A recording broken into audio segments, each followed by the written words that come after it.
And they're being a damn fool right there. The person keep running the same game on you, thinking, And and you don't never keep change that on game. taking that game. Yeah, that means that you either like the game they running on you and you with it, or you so goddamn dumb that you don't know you ain't with it.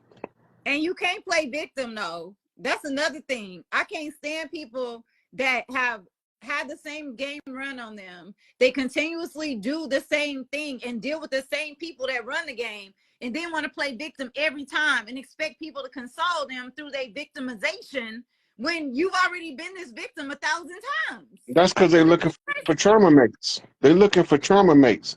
Somebody to say, "Oh, that's so bad that they so bad to you." And then if you stop doing it, all of a sudden you the enemy. Yeah, then you just like you catch the person in the lie and they be madder at you than you is, and you the one caught them lying to you. Why you madder than me? You ain't supposed to be madder than me. I'm the one got lied to. Hey, you hear me? The professional liar got his ego hurt. That post that you made, what was that? Like a couple days ago. You said say it again. You said, I don't know, it hit home. And I said, ain't that some shit? Oh, Real yeah, shit. that's the one I posted. That say, tell me why people that be on bullshit Yes. think you on bullshit when you don't entertain they bullshit. Now that's some bullshit. That's some real shit. No shit. That's some bullshit. No shit. That shit was realer than real. Cause I was Then like, you damn. got the other ones, the ones I call hater hustlers, where they go around and try to convince people to hate you, and people don't even know who the hell Oh you my is yet. gosh. I've had so many, I've had that happen so much. People be like, I've even had people say, because I'll like notice people, like, it's only certain people that I've noticed that like unfollow me or was not my friend anymore, and they've been my friends forever. And I'm like, damn, I ain't heard from this person in a while, or they post to come up where they tag me in it, and then I'll look and they're not my friends no more. So I like inbox them personally, and like I said, it's only happened a couple times because I don't notice most people that unfriend me, but like, and I'm like, hey, did I do something to you? Like, what's going on? And then they'll be like, oh, such and such said to watch out for you and this, and that. And I'm like, so I didn't do anything to you personally. It was somebody else that told you something about me that made you not fuck with me no more. Like, I'm confused. Because you know how many people that came at me to try to get me not to fuck with you and talk to you. And can't nobody make me not talk to Rod or fuck with Rod ever in life. I'm Oh, just gonna let y'all know this the on this live campaigns have stream. Like, the campaigns have been thick. man, it ain't Hey, never gonna happen. look, if some of them campaigns would have been helping Kamala, she probably would have I won. promise you that they should have campaigned for her. Because they be campaigning against you and me. Yeah, I'd be like, damn. My thing is, if people pay attention, my whole thing is this. I found out what's going on the land. I found out who was doing all the dirt. I found out where they was hiding at. And I'm showing y'all step by step And who did it, why, how they did it, where they did it at, who was involved. And the crazy thing about it is people tell me that my answer not right. And then I was like, well, what's the right answer? And they'll tell me they don't know. so why they come for I'm you? like, wait a minute. My answer not right and you don't even have an answer? That's bullshit. Yeah, but They that telling, that's that look, this person is telling me that I don't know what I'm talking about. My answer not right, but they don't even have an answer to begin with. How can you tell me my answer not right when you don't even have one? somebody said how we get our land. It's coming. It's You coming. gotta be patient. But a lot of people be asking that. But my thing be this is we get all this land back, all this land, North, Central, South America, the islands. None of these niggas gonna want to do the work on the land required to do the maintenance to the land. Can I say something on that to top that, just to Hmm. give you some confirmation on top of that? there's 10 acres of land that I've told people about, and all we got to do is come together and be like, well, you know, obviously I'm still part of the land, but all we got to do is come together. We can build some homesteads on it, everything. I did that for about 3 years, speaking publicly on live streams about who wants to be involved to like grow food on that land, to grow, like build on homesteads, everything. Let me tell you something about our people. They talk, but they don't back it up a lot of the times. So with that being said, it's like, I don't feel like for a lot of us that y'all ready for the universe even making that come for you. You know what I mean? So a lot of y'all ain't gonna be seeing no land regardless. And I'm not trying to be funny, but I'm saying because you're not ready for it. So even when it does come available, some of y'all still ain't gonna be able to grasp it because you're not in the position to be able to build, create, and do the things you need to in order to make it happen. Even if they ain't in the position, we had a resource to facilitate them to get in the position. The problem is don't nobody want to work no farm. Farm work and factory work. Nobody want to do that, especially when they believe they came from slaves. That was family businesses that was stolen through sharecropping agreement. Whole families was being taken care of from one farm, multiple families. Yep, that's where I come from. I come from that. You know, I was staying with my auntie when I was on the run in Mississippi, and around this time of year, some of the big mamas down there start putting together family baskets of canned goods. She be cooking and canning all day for weeks. But when she get done, she got family members coming from St. Louis, Chicago, New York, from Virginia. Absolutely. They all coming down there, and they getting these big supply things that Big Mama's not doing that no more. The people today are too lazy to do the kind of work required to. That's facts. And the hard part gonna be staffing the farm. You know, we gonna have more pale faces ready to come help us on the farms than we is I us. can believe that. Because we don't want that heavy, that get up early in the morning on the farm type work. We don't want that shit. You know what we want? We want to buy a Fendi and Prada and fly around the world, and that's instant gratification. Instant gratification. That's all we want to do. Give Fendi, Prada, and fly around the world, and them living half the hog. But where the money gonna come from? And nobody don't think about that part. Who gonna finance your escapades around the world, right? Because you're gonna have a family banking committee, and if that shit don't make sense to them, they not finna give you the money to finance those $250,000 trip. You know what I'm saying? Because you want to charter a plane to take 500 of your closest friends that you just met yesterday to a trip to the Bahamas. They not finna do that. Your family banking committee gonna be competent people that understand the money mechanics, and they not gonna another thing a lot of our people don't understand is bartering. Bartering was a big thing, a big factor. Somebody hit me up on one of my businesses and was like, "Oh, sister, I sell soaps and I do this, this, and that." And I'm like, "Are you willing to barter? Because while you underneath my post and I'm selling items that, you know, you see me selling, do you want this item and we can switch? You know, because that's still us selling. I'm getting a product from you and you're getting a product from me.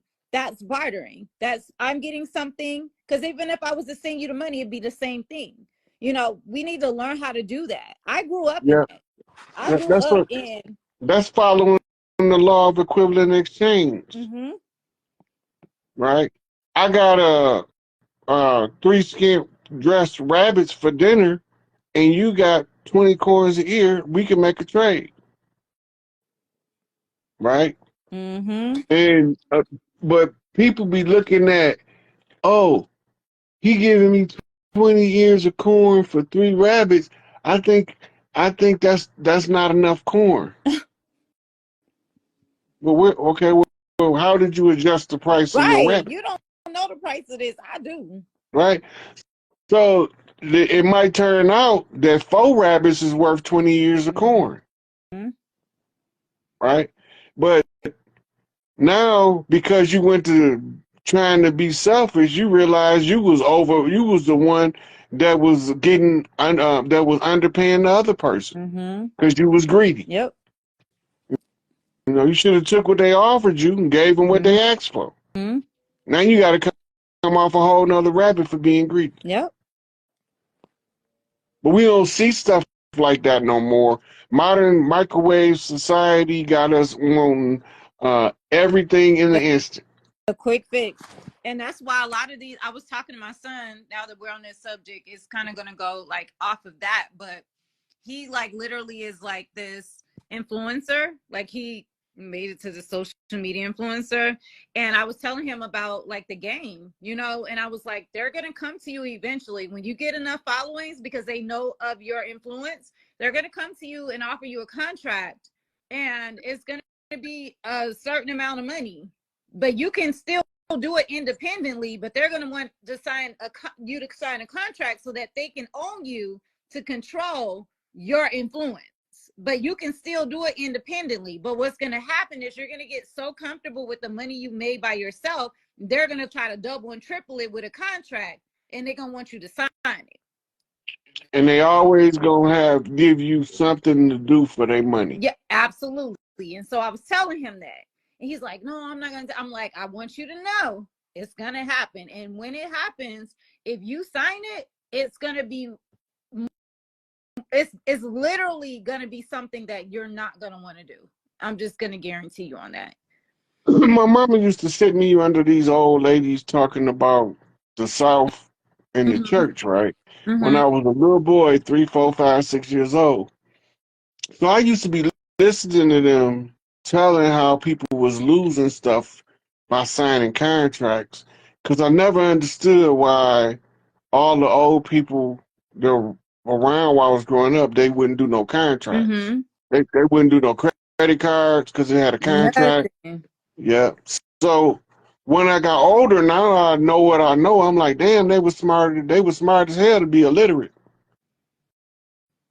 They do not sign them contracts because they all say it was making a deal with the devil. What do you mean? I had old pale faces tell me I understand when I was staying in Grand Rapids. And they used to buy something like a car, and they'd be like, I need to save up $2,000 to go get this car. And I'd be like, why you just didn't get a note? And they'd be like, I'm not signing no deals with the devil. Yeah. I didn't know what they was talking about. But they all used to say that, all these old people, when I'm talking about when I was, this was like in the 75, 76, 77.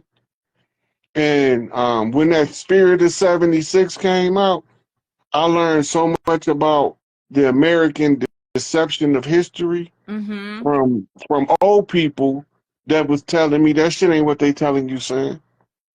Lying to you and just trying to dance some over your head to make it sound good. I ain't know that that was the end of the original contract to the blood sacrifice of Crispus Attucks. It was a 200-year contract. But when I figured that part out, that let me know how they got the extension that Elijah Muhammad was talking about when he said the devil got an extension because somebody took him to war. And then I go back to the war 1812, 2012, Higgs boson, close of the age, Mayan calendar, close of the age, discovery of the God particle the next day, the new beginning, right? So I'm like, what the this is timed perfectly. So either it's a script that we following, or this is some of the coldest prophetic shit I've ever seen in my life. I believe it's a script. Yeah, absolutely. Absolutely. Somebody said if you don't have, they daddy told them if they don't have cash, you don't need it. And I can believe it, because even if you sign a contract and then you pay it off, they're still going to find some type of small print where you still owe them. It's like you literally sign your life away on most of these contracts. Well, in the case of a car note, right, when you saying for the car note, they already got paid from the Federal Reserve. Now they making you pay for the car again from your Federal Reserve notes. Once your car paid off, guess what? You ain't done because you still got to keep your insurance up and you still got to keep your registration current. And if your car's sitting on the street and your registration ain't current, they gonna take it. Yep. It's all set up. Yep. But I'll be looking at the way people are, and I'll be like, some of this stuff, even though it's oppressive, like if the government didn't do stuff like that, tow cars, it'd be all kind of junk cars on the side of the street. He said I'll be looking at it a different way. Mm-hmm. There'd be all kind of junk cars. I'll be like, because I don't like for people to use their strength, power, and authority to take from people that can't defend themselves. Meaning anybody that doesn't have equal strength, power, and authority, right? The average president, if he had to fist fight for his country, this country is in trouble. Because he'll stand up there and talk that shit, but when it comes time to knuckling up, ain't none of these motherfucking world leaders today about to go, if they had to, okay, we not sending our kids to war. You gonna fight, motherfucker? No, I ain't gonna be nowhere there. We not sending our babies to war. Right? Joe Biden, if you can't take your whole crippled, decrepit, dimension, zombie ass over there and fight Putin, don't talk about sending us to war over there. Putin will fight his ass. He ain't regular. He'll fight his ass. Okay. Period. Putin will roll his sleeves up and be like, what do you want to do? Yeah. In Russian. He from that way. Like if he was over here in America, I swear he'd be chocolate colored from the hood. I promise you, because he don't give a fuck. You can't be no more from the gutter than Vlad. I guarantee you, he don't give a fuck. Yeah. Did you see that video I had posted where the girl wrote a letter to him? And she was like, we don't have anything to do with them. They don't even like us. Like, please excuse the bombs that they let out. We did not approve that. It was a black girl. I was weak. Before the shit I was cracking up. Look, but before the shit get too out of hand, Danny gonna call Russia. You remember that song by Prince? Wait. What song? Run and talk to Russia, for it's too late. For it's too late. For it's too late. Run and talk to Russia, for it's too late. Before they blow up the world. What? I didn't know about that song. Yeah, Ronnie talked to Russia. That's when Reagan was in trouble. Now we got Donnie. Okay. We got Donnie J. They say so they be comparing Ronnie and Donnie. Yeah. So now we saying Donnie talked to Russia. Donnie talked to Russia for it's too late. You know that movie Howard the Duck was telling us about Donald Trump coming, right? Who? Howard the Duck. Oh, okay. I remember that. That was when I was young, though. Yeah. And so Donald the Duck is part of the program. Okay. But Howard Duck is not part of the program. He's the deviation from the role as Donald. I remember that because Howard was before the new age, like Donald Duck. Yeah. I do remember that when I was younger. Right. Just like Clinton was the Wag the Dog. There was a movie called Wag the Dog. Yeah. Where the president got caught up in the scandal and then he declared war so he could cover up the scandal. Okay. Yeah. Yeah. So that was the little Monica Lewinsky scandal when he did Operation Desert Fox, trying to cover it up. They tell us all this shit in the movies, but they put it in satire and entertainment, and we don't know it's related. Yeah, they always put in that stuff. A lot of people. Okay, how do you feel about, now that we're talking about like the cartoons and stuff, how do you feel about, look, now you're on the interview, sorry. It didn't turn out. I didn't mean for it to turn out this way. But go ahead, girl. Look, okay, hold on before you go. Welcome to this episode of Drea Talk with Drea. And we're going to give y'all some real talk with the Chief, Rod Hayes. Let's go, Drea. Let's turn it up. Y'all be wanting to ask. Okay. So how do you feel about The Simpsons and how people say that they automatically like predict stuff that's happening? I just want your opinion. I have my thoughts, but I The want your opinion. Simpsons is a CIA propaganda model. Kind of all of the episodes of The Simpsons is written by Central Intelligence agent operatives in the entertainment field. They got a staff of writers. There's not one writer. Operation Looking Glass is a predictive program, computer program, and it can show them certain stuff for the future. Mm-hmm. So using Operation Looking Glass, they turn it into a parody, and sometimes that should be spooky accurate. Mm. But it's not just The Simpsons. Now a lot of stuff is in Family Guy, Yeah. the Boondocks, right? That's because Hollywood was infiltrated back in the 50s by the CIA. Okay. And almost everything is some kind of problem. When you're watching a movie, it's not the movie you're watching. The question is, why would they allow me to see this particular piece of theater? What is they trying to get past me? Because in every movie, there is what does they call intelligence codes. Whether it's a can of Coke sitting on the counter, it means something. Mm-hmm. Whether it's a lady pouring a box of salt into the dinner, it means Mm-hmm. something. And when you are agent, you learn to read from the show assigned to you, have all your instructions in it, so that they don't have to come and see you face to face when you are cut out to give you instructions. Now they could put it in a public platform wherever you go, you could access it. Mm-hmm. Right? That's how they activating Manchurian candidates remotely now.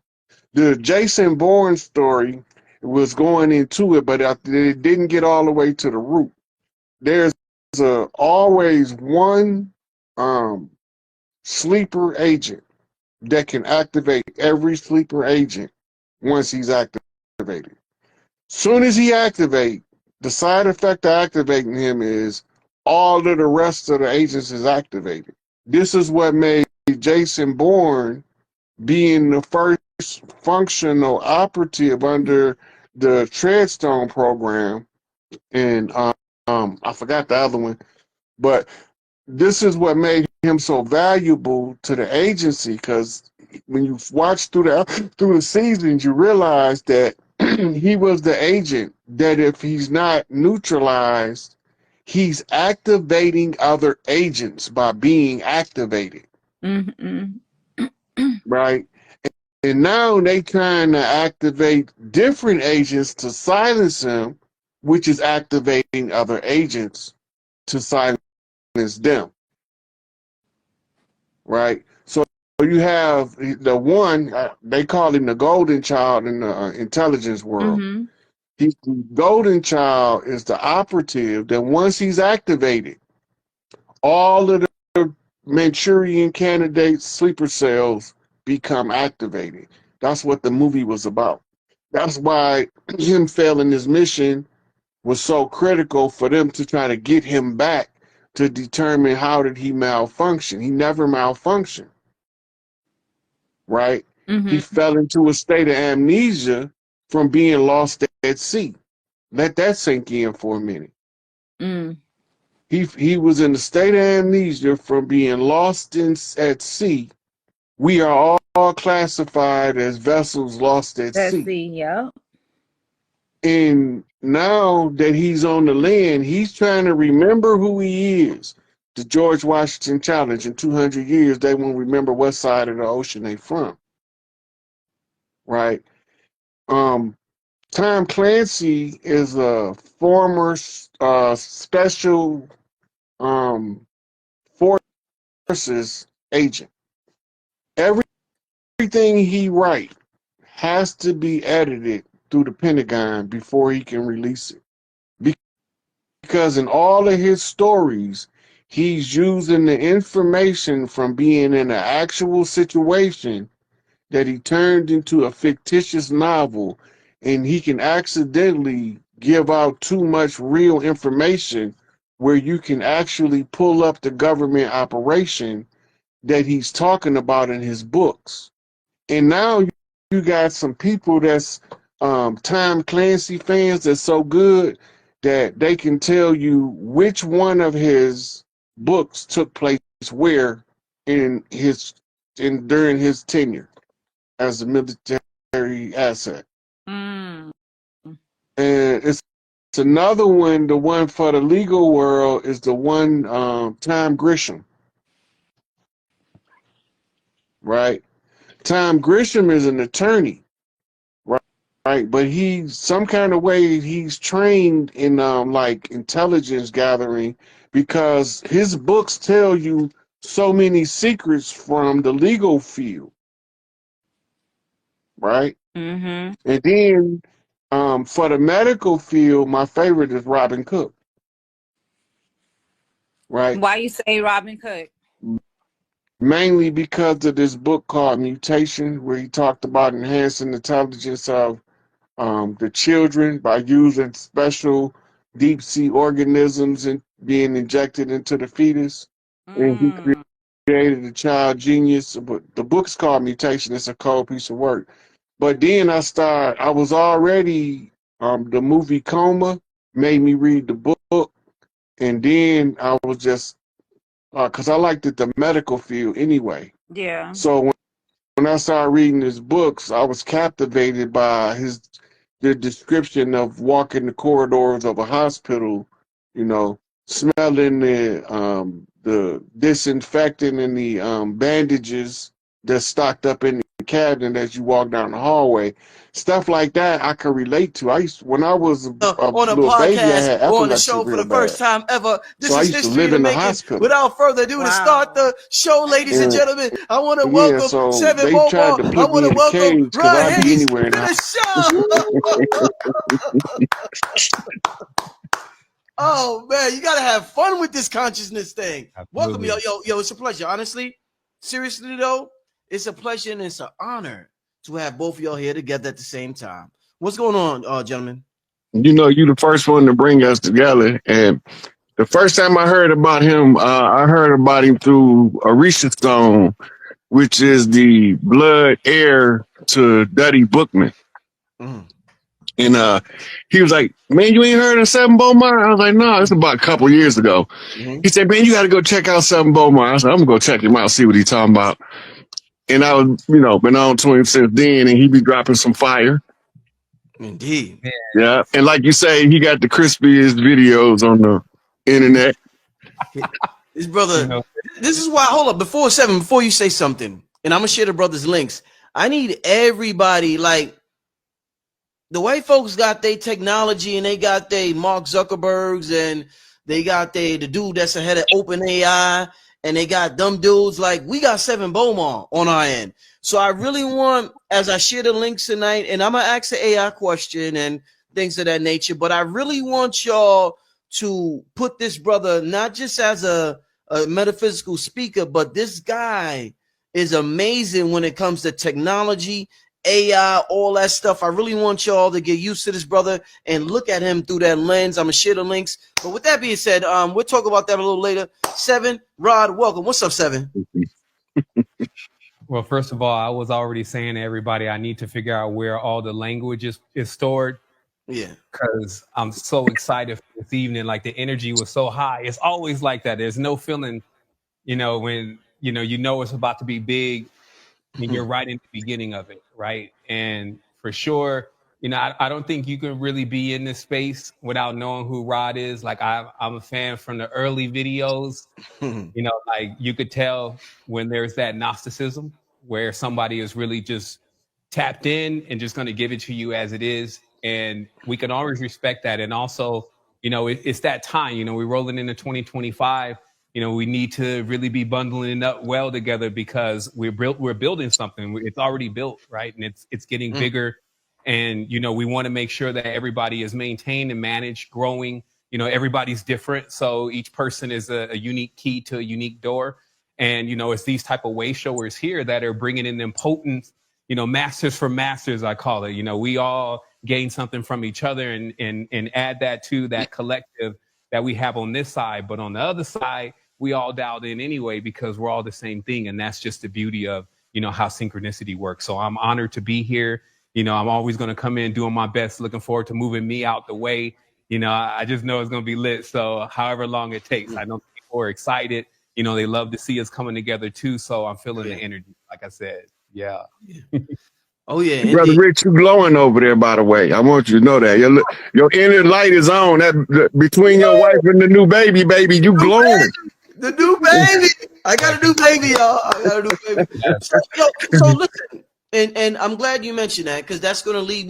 We gonna get this thing. We gonna start running fast breaks immediately during this show, y'all. We ain't gonna waste no time getting right into it. Rod talked about I just had a new baby. I just had a daughter, right? So check this out. This show we're talking about, it's called the Holy Costume. We got this costume that we're wearing. It's not really who we are, but we're wearing it, and we're pretending to be something, and we're experiencing this realm or whatever. A lot of general questions about spirituality and ancient history. We're gonna start out because Rod mentioned my daughter. We're gonna start out like this, gentlemen. So there's a lot of times when, let's say, I'm gonna use Michael Jackson for an example. We'll see Michael Jackson, and then we'll see a picture of a pharaoh, and we'll be like, "Yo, Mike, look just like that pharaoh. What the hell?" I mean, the nose, everything, the face, the hair, it might just look just like that, and everybody knows what image pretty much I'm talking about because it's all over the internet. But there's countless examples. We may see somebody in Brazil. As a matter of fact, the dude from American Pop, they say, "Yo, Seven look just like that nigga. Oh my God, he looked just like Omar." Then we may see Rod, and we may see somebody in, let's say Brazil or Africa, South Africa. Be like, "Yo, is that Rod Hayes? Oh, that got to be Rod Hayes." So we're always seeing people who look just like somebody else. So saying that to say this, my daughter came out looking like my mother, and it was spooky. I was like, "Oh shit!" Like how she looked like my mother. Like it was like, because my girl is dark skinned, but my mother's light skinned with green eyes. My daughter came out light skinned with green eyes. I'm like, how the hell did my girl produce this baby? But so with that being said, we compare life to a video game. In a video game, a lot of times you have a certain amount of characters you could pick from to play from that video game. So I want to ask y'all, in this game we call life, is there a certain amount of characters that we could pick from? And this is why Seven looks like him, my daughter looks like her, Rod looks like him, I look like him, because there's only a limited amount of characters that we could pick from. So occasionally there's going to be a character that reappears throughout history. It looks like time travel, but it's really not. But it's just that we can only pick a selected amount of characters in this game we call life. I'm gonna let Seven go first. And you know that one right there, that could be the whole show right there. Oh man! Because look, let me just drive over it, and then Rod is gonna come in and ride through it, and then we'll see where we get to. So right away, I'm thinking we're gonna go high level occult right away, and then we'll make it back to the surface later on, right? So we know for sure in even disturbed, disease, whatever, and then they will have to work on that child spiritually. So it lets us really see that for sure all of the archetypes themselves are, we could say, quote unquote, in the stars. And then the manifestations of the main characters coming here are really just an act of the genetics and actually we'll say like soul genetics, who's mixing together to actually create this new path that this being is going to walk down, right? So you're on the journey. You ain't alone, obviously, because you're coming with the DNA. Like I have the same thing with my daughter. She's got the red hair. It's almost like blonde hair, like my father's. I didn't get it. So it's skip a generation and then come out the next generation over, right? Gotcha. So yeah, I'm not trying to hog this up though today, man. I just I wanted to drop mine in. Indeed, no, we're gonna keep it flowing. No, indeed, my brother. Go ahead, Rod. So I'm glad he brought up the sequences of DNA, and he connected it to the certain amount of energies and how the women used to line up the birth of the child to the alignment of the stars. That's all what you call esoteric mostly Hermetic doctrine of information, because Hermetics primarily deal with genetics. In the genome, it's like a long radio station or radio receiver. Like you got a whole bunch of channels, right? But in order to get to the channel you want, you have to know how to align the DNA. The alignment comes in through aligning it with a zodiacal constellation. So this is the origin of the zodiac. The women figured out a long time ago, before they made men, that if a woman or a man, back then it was just a masculine energy or a feminine energy came in at a certain time, based on the winter solstice, summer solstice, and the two equinoxes. You know when they coming in, and you know what energies you are channeling, right? So you hear him say that the prayers of the mother is answered through the womb. Well, what was your mama praying for when she was gestating you? Because she was programming your DNA. Because they told her she was praying for an outcome in life, they didn't tell her that when you have a child growing in you and you continuously pray or be in a high stated negative emotion, either way, which is ultimate calm or ultimate chaos, that's going to mold your child. Okay. This is part of the sciences that we teach the doulas about when they instructing the mothers to give them back this information that we talking about. So what the mother is doing by bloodline is they literally dialing in the sequence on the genome. And this is when you start getting, it's only so many facial structures. It's 7 specific or key or root facial structures.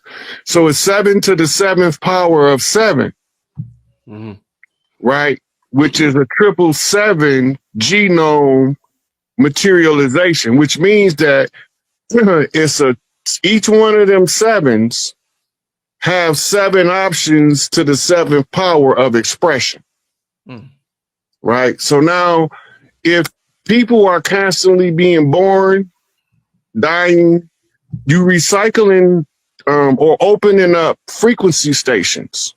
The frequency stations is calibrated from a 3 chiefs to tell us if Rod Hayes then told y'all what y'all needed to know, but if it's something else, they got to tell it. Yep. Right? So we looking for 3 kings walking, no bullshit talking. Right. We got to get our chiefs free too, so they can speak and give us our reports. Yeah. And about and that. See, that's a tribal responsibility that can't be neglected, no matter how old you is. When it's time to get a report to the people, and you the one responsible for giving them the report, then you need to be brought to the forefront so you can get a report. Yes. And you can have, and you are in a position where you can call support from any other chiefs on the land that you know can help you give the report effectively, so that the people is aware of the changes in the systems.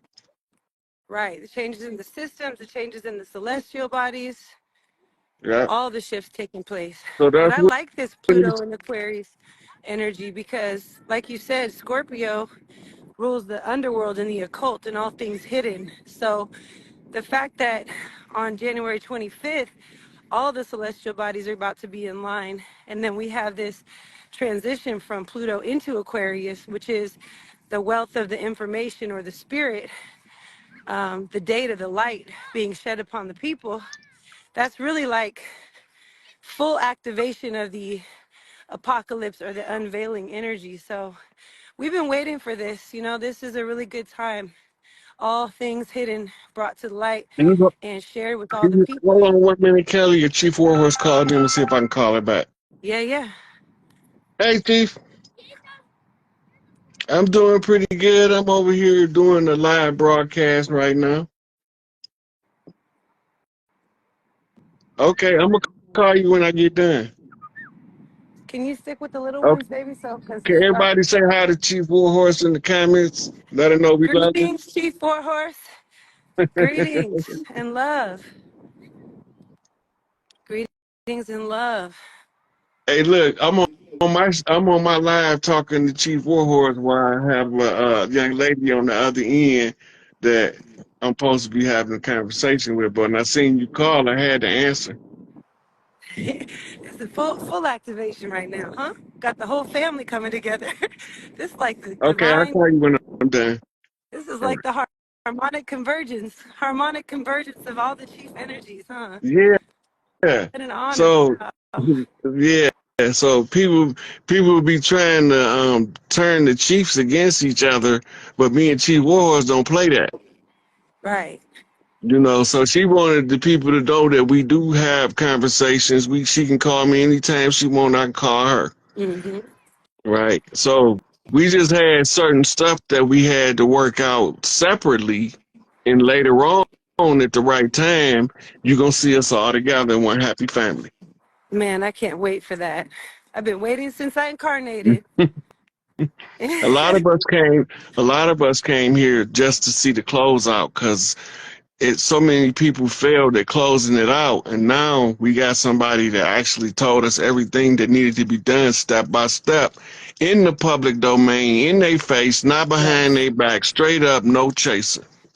And thank you for that. We love you and we honor you. We give thanks for all the work you've done. I know it has not been spoon fed to you and it has not come easy, but you left no stone unturned for the people, for us. So we thank you. The babies thank you too, you know. I feel like I got 4-star seeds, you know, and I feel like all of them are reincarnated chiefs or warriors. And it is such an honor to be living this prophecy and watching all of us come together at this time, you know. So we love Mhm. you. We love you. We honor you and Chief Warhorse and everybody else out there doing the work. All the mothers. I bless up all the mothers, you know, holding the matriarchy together just to be a part of this time, the return of the matriarchy and the return of our divine codes. And man, it's blessed, really. Why you saying the return of the matriarchy? Somebody said earlier, shout out to Chief Noble Drew Ali, because it was in the uplifting the fallen humanity where fallen humanity represented the matriarchy, and he was bringing her out of the water onto the dry land, symbolic of please take this sister from under the admiralty and maritime and bring her back to the law of the land, which is the law of righteousness, which is the law of the people of the land already had, called the Great Law. The great love. Look at this. Let me show you this. Because you said the bridge, and you said Yemaya. Hold on, baby. And you said the maritime to bring her from the sea to the land. Look at this. You got 1 foot in the ocean, one moccasin in the ocean,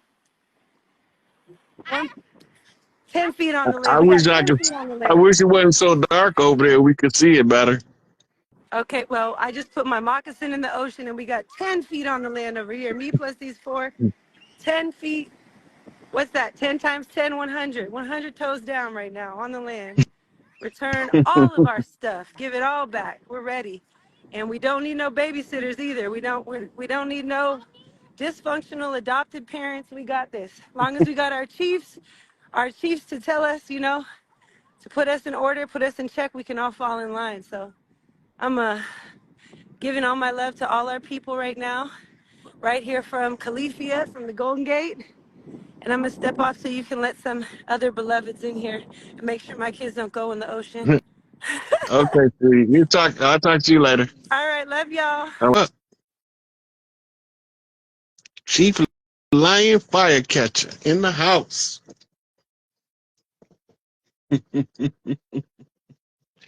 As we always name ourselves after animals and trees and stuff like that. Can you hear us? It still say you joining.